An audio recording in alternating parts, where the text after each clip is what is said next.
Let me explain something to you folks briefly. If you have a passion or a talent for something that you know you have the capabilities of, well, here is some simple advice for you to do.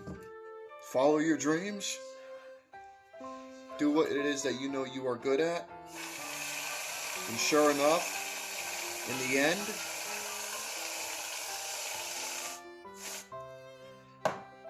you might make something magical.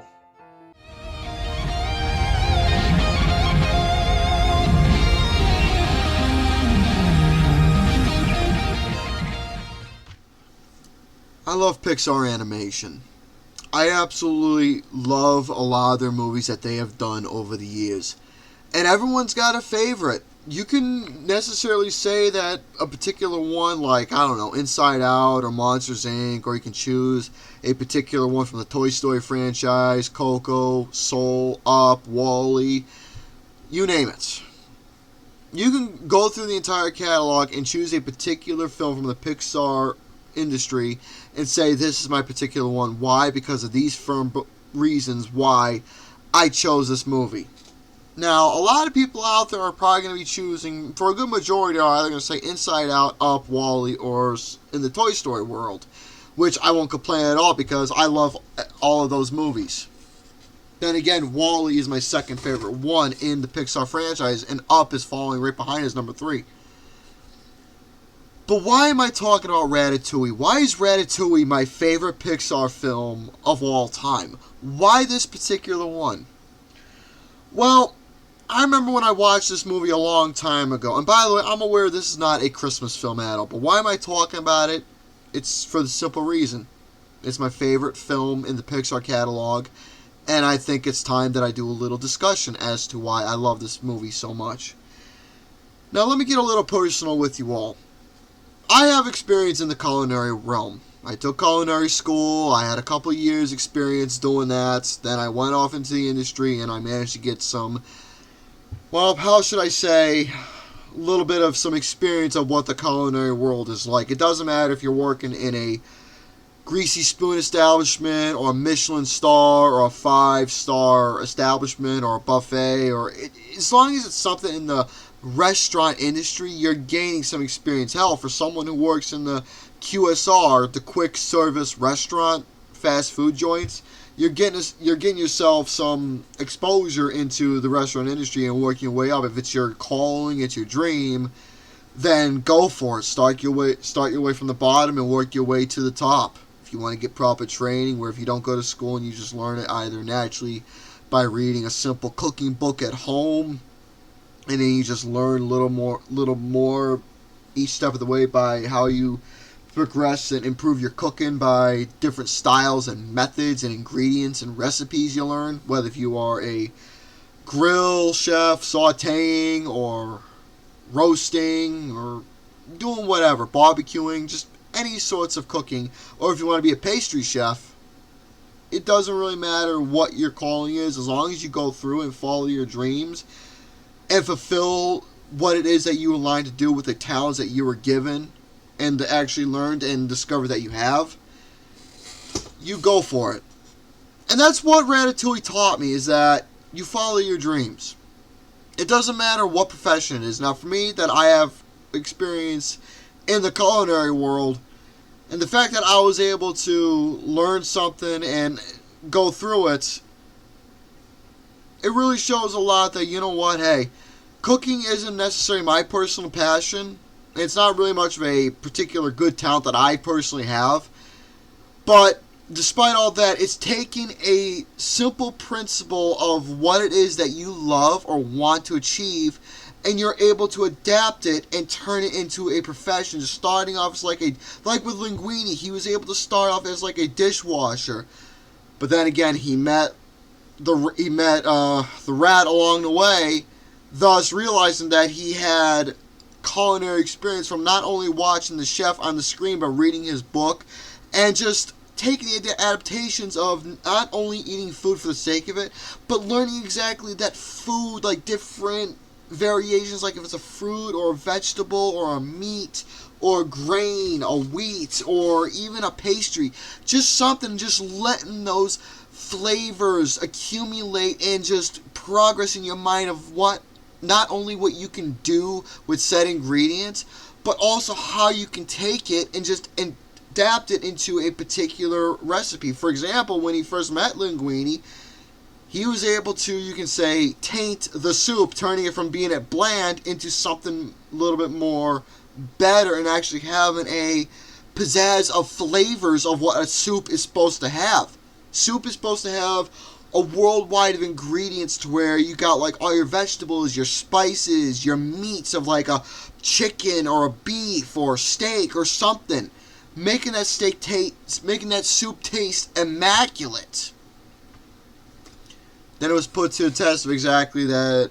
Obviously, the little rat had to hide under Linguini's hat and not only teach him a little more, not only controlling him by grabbing his hair follicles and controlling him, but also exactly improving him as a more of a cook in a way to not only improve the chefs, but bring the restaurant establishment back to what it was.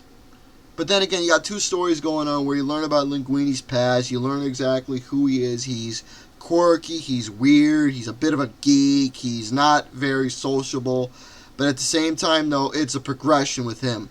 Then you have Remy, on the other hand, who's obviously dealing with quarrels of his own within his rat family, trying to escape from the humans and survival of the fittest and all that other stuff. But then again, once Remy and Linguini met, obviously they had an understanding for each other that Remy wasn't a typical rat. He understood what Lemmy was saying, speaking English and so on and so forth, forming this partnership of wanting to save Chef Gustave's restaurant industry. I really like how you get together with someone that you end up having a mutual relationship and agreement to. It doesn't matter if it's an animal or another human being. You both have a goal and want to achieve it. And I respect that a lot of what this film was able to bring with that little stand is right there. But then again, in the restaurant industry, you learn exactly of the consequences and the pros of what it is to work in the restaurant industry.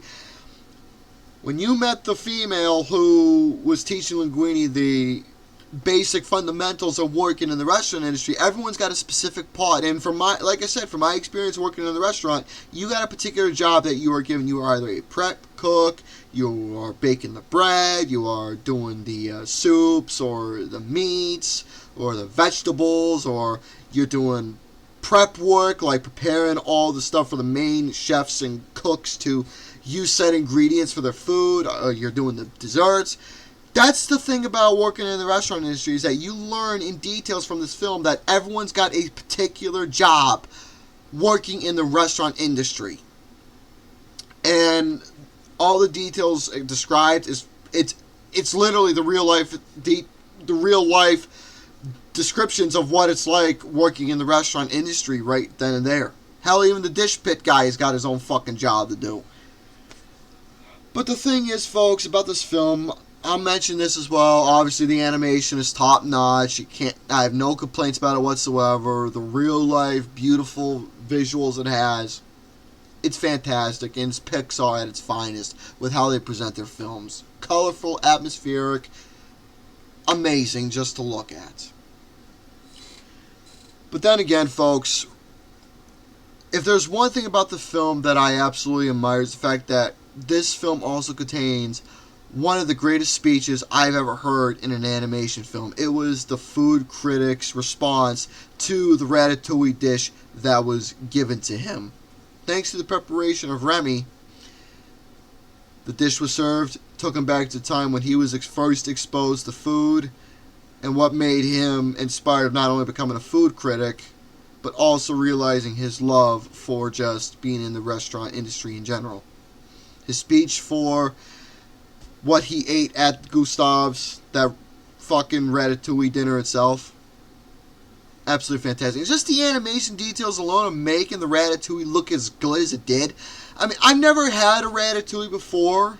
Maybe in the near future I might have, but just looking at the dish alone, then you see how the dish is legitimately prepared in real life. They made it look absolutely realistic, and it's fantastic.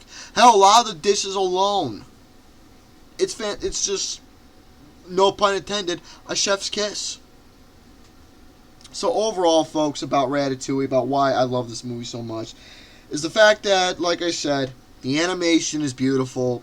The story of pursuing and following your dreams in whatever profession it is. In this instinct, it is food and becoming a restaurateur or culinary linguistic.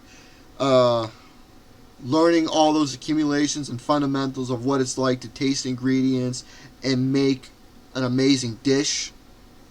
But also learning that friendship counts, development in a relationship between both the male and female, and how that builds up from something small where it's just simple training up until realize you're in love with said human for who they are as a human being, and the fact that it's not just professional but it's also romantic. Just natural developments right there.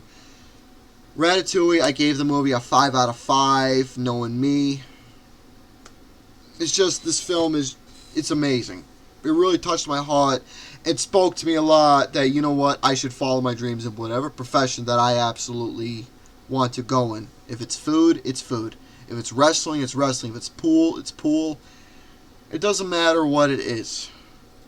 Follow your dreams in whatever profession you have and just stick with it. Hell, you might be lucky enough to meet a future honey yourself in your said profession. So there you go, folks. Another curveball tossed your way. Stay tuned for the next review. We are getting down there, folks.